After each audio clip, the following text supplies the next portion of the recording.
This is a lecture entitled The Spirit in the New Testament, the Outpouring of God's Power for His People. This is part one of 5 parts. The outline to this lecture is going to proceed through the Old and New Testaments, and some background in the Old Testament is necessary as we focus on the New Testament teaching of the Spirit. We're going to look at the Spirit in the Synoptic Gospels and Acts together because Luke Acts is a single author's composition. And we're going to look separately at the Spirit in the Gospel of John. We're going to look at the Spirit in Paul, and this is where the primary theology in the New Testament on the Spirit comes from. And then also conclude this lecture with a look at the Spirit in Revelation. We have had somewhat of a theoretical presentation, although we have been looking at specific texts already in the previous lecture. Here we need to focus, though, more on specific texts. And the argument in this lecture is going to be that the New Testament is a fulfillment of Old Testament hopes of the outpouring of God's powerful presence among His people. This understanding is an eschatological understanding. This is an understanding that God would do something different in the last day among His people. It is attached to the hopes in the prophets of what God would do when He restores His people from exile. And now these passages are read as present for the early church. This that had been prophesied hundreds of years ago is now fulfilled in our midst.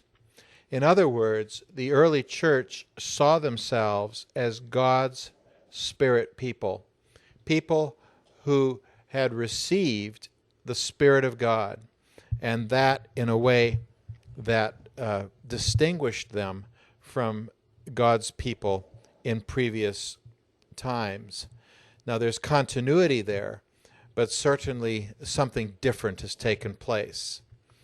Jesus has given the Spirit to His people, and that is the solution to the ongoing cycle of sin and judgment and repentance. Now something new has taken place. God has given His Spirit.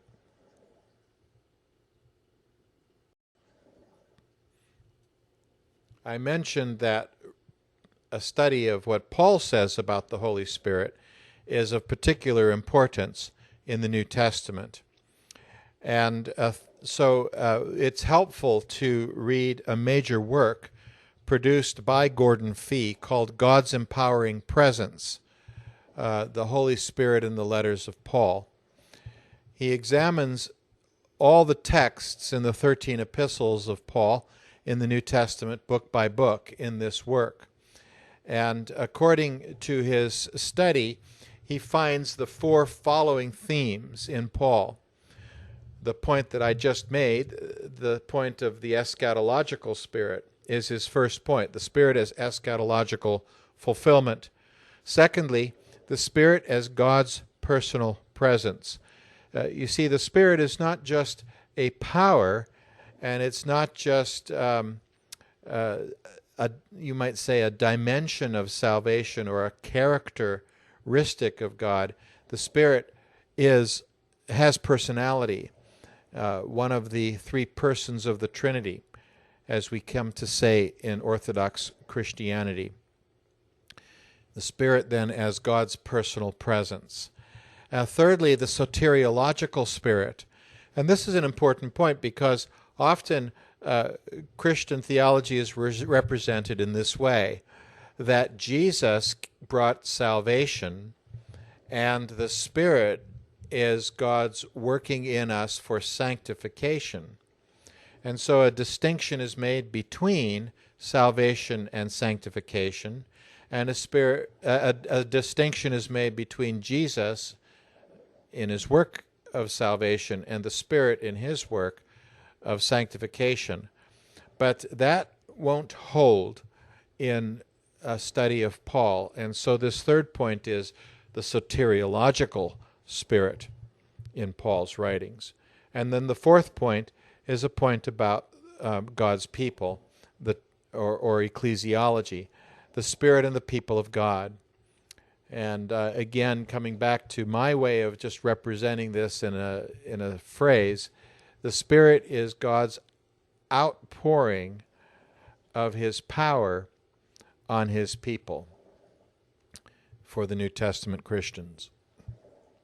Now, as one proceeds in a study such as this, the approach needs to be to identify key Old Testament texts for the New Testament.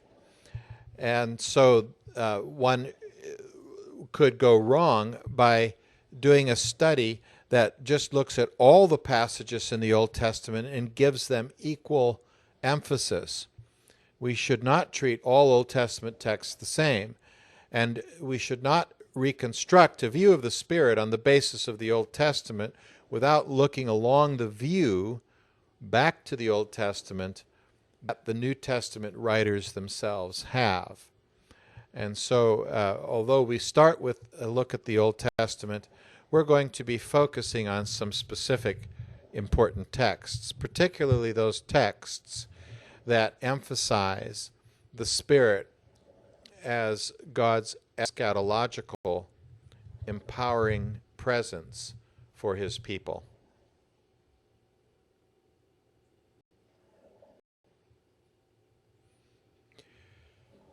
So let's look at some categories here as we look at the Spirit as God's empowering presence among His people at the end times. First of all, we should note that the Spirit is the spirit of prophecy. This is a very common notion. Just a few examples might be given here. And let's look to Ezekiel for this example. Ezekiel uses spirit frequently for the spirit of prophecy and moving Ezekiel to prophecy. The spirit of the four creatures is described in chapter 1. For example, in 1:20 we read, "Wherever the Spirit would go, there they went, and the wheels rose along with them, for the spirit of the living creatures was in the wheels." And here is the beginning of a whole book of prophecy by Ezekiel.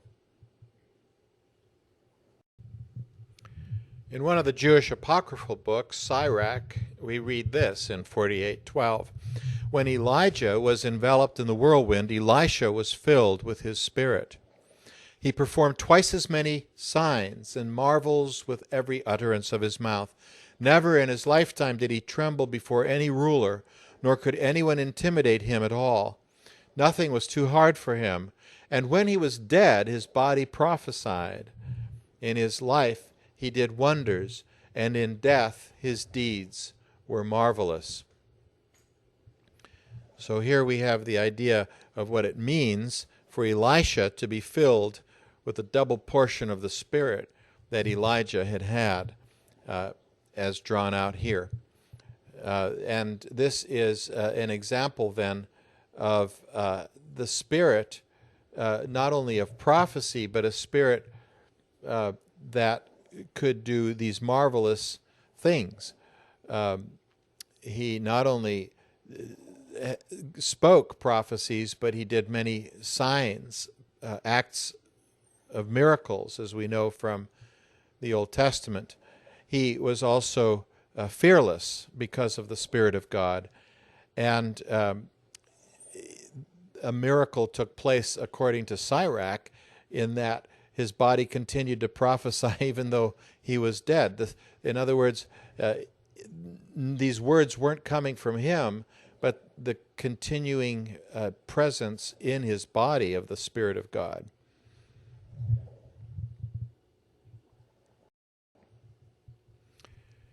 Well, not only is the Spirit of prophecy, but the Spirit is also the Spirit of God's covenant people.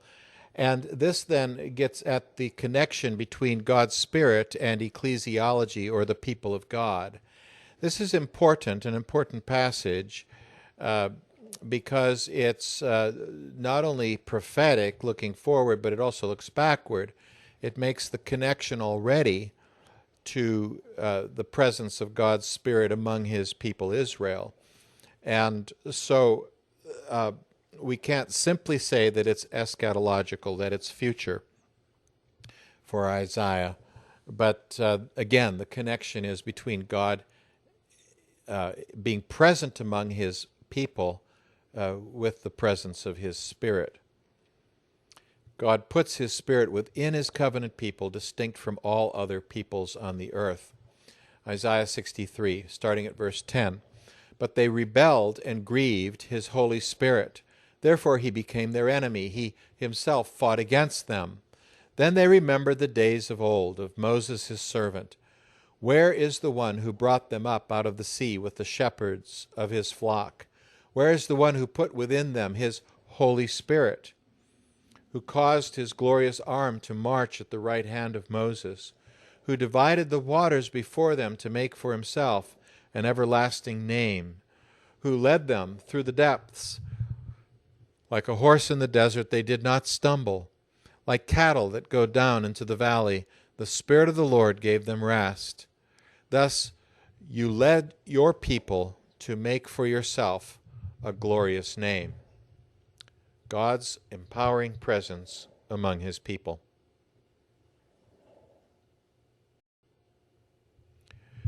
Thirdly, the Spirit is seen to be the Spirit of the eschatological age. And this is exactly what the New Testament writers are saying, that God has poured out his Spirit in a new way at the end of time among his people. Now, this is connected to different sub-themes, the first one being the Messianic king to rule. Isaiah 11 says, "A shoot shall come out from the stump of Jesse, and a branch shall grow out of his roots. The Spirit of the Lord shall rest on him, the Spirit of wisdom and understanding, the Spirit of counsel and might, the Spirit of knowledge and the fear of the Lord."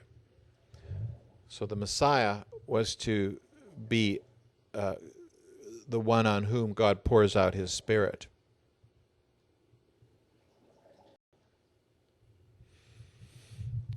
Secondly, we can see that the Spirit in Isaiah is associated with the servant of God. The very first servant song in Isaiah 42 reads this way, "Here is my servant whom I uphold, my chosen in whom my soul delights. I have put my Spirit upon him. He will bring forth justice to the nations." Now, compare this then to a later passage, Isaiah 61, a passage in Luke 4 that Jesus reads and applies to himself the very first time Jesus speaks publicly to a crowd and explains who he is in the synagogue at Nazareth. And this is not considered to be one of the servant passages in Isaiah, but notice the overlap of what is said with the servant passages. So I would suggest linking this passage in Isaiah 61 with the passage we read in Isaiah 11 of the Messiah and Isaiah 42 of the servant.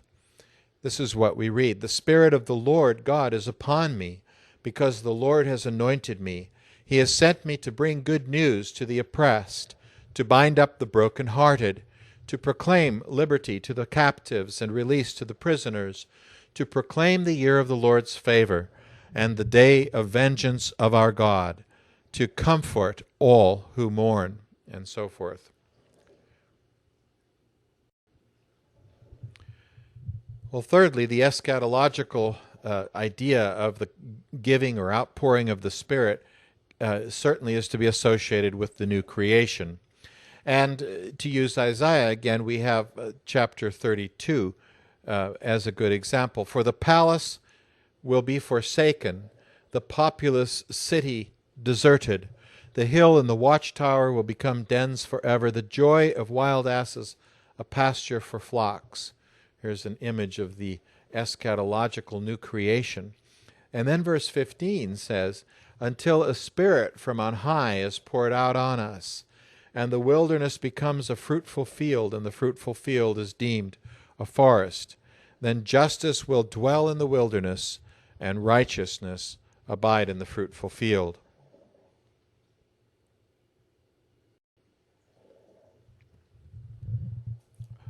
Along with the eschatological outpouring of the Spirit is certainly also the concept of a new covenant.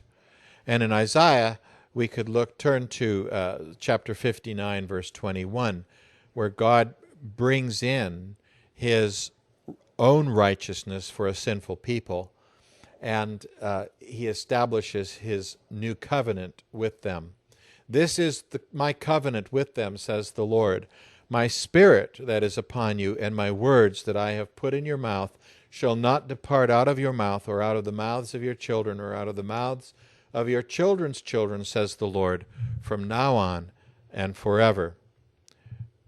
The outpouring of the Spirit of God, as we see in numerous passages such as this, means a new righteousness for God's people.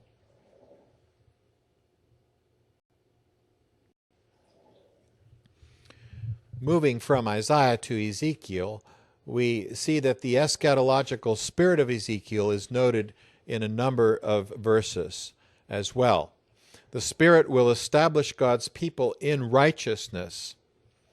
And we find in Ezekiel 37, the chapter about the valley of dry bones, that we have ideas overlapping between the new creation, the bringing those bones back to life, and the image of new covenant, which is the focus of the previous chapter, chapter 36. But starting earlier in Ezekiel 11:19, we read, I will give them one heart and put a new spirit within them. I will remove the heart of stone from their flesh and give them a heart of flesh. In chapter 18, verse 31, cast away from you all the transgressions that you have committed against me, and get yourselves a new heart and a new spirit. Why will you die, O house of Israel? And then the famous chapter, chapter 36. So many verses could be read from here. Let's read verses 26 and 27. A new heart I will give you, a new spirit I will put within you, and I will remove from your body the heart of stone and give you a heart of flesh. I will put my spirit within you and make you follow my statutes and be careful to observe my ordinances. And so from New Covenant now in chapter 37 we move to recreation. I will put my spirit within you and you shall live, and I will place you on your own soil. Then you shall know that I, the Lord, have spoken and will act, says the Lord.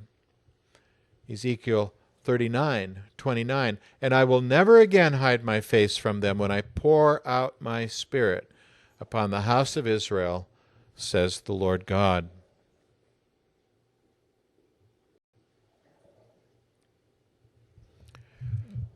A very important passage quoted by Peter on the day of Pentecost from Joel, Joel 2:28. Your daughters shall prophesy, your old men shall dream dreams, and your young men shall see visions.